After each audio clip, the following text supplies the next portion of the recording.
Itinanggi ng PNP na loyalty check ang pagdalo ni Pangulong Bongbong Marcos sa kanilang command conference kanina. Sa gitna yan ng tensyon sa pagitan ni PBBM at Vice President Sara Duterte. Nasa frontline ng balitang yan, si JC Cosico. Mismong si Pangulong Bongbong Marcos ang nanguna sa command conference ng Philippine National Police sa Campo Crame kanina.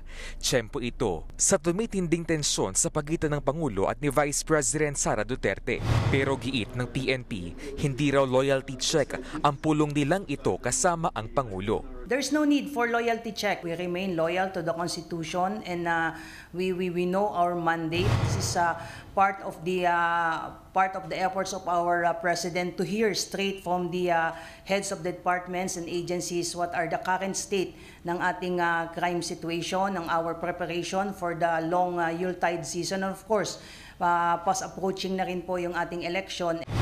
Kasabay ng command conference ang ikalawang Joint National Peace and Order Council, Regional Peace and Order Councils meeting. Kabilang sa ipinag-utos si Pangulong Marcos ang pagpapaigting sa kampanya kontra illegal na droga. Gusto raw matumbok ng Pangulo ang mismong source nito. Sabi niya, let us hit for harder. Let us institute more reforms to make sure na yung ang PNP ay maalisan ng mga undesirable na mga pulis para yung tiwala at kumpiyansa ng ating mamamayan ay magtuloy-tuloy.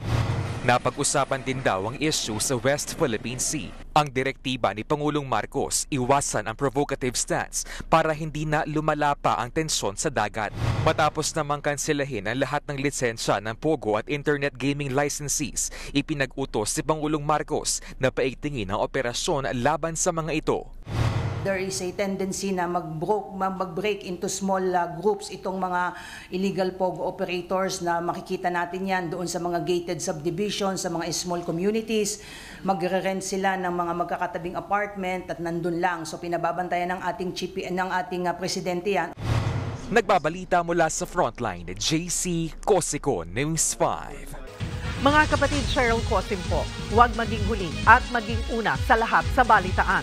Para sa tuloy-tuloy na talakayang sa Frontline, mag-follow at mag-subscribe sa social media pages ng News 5.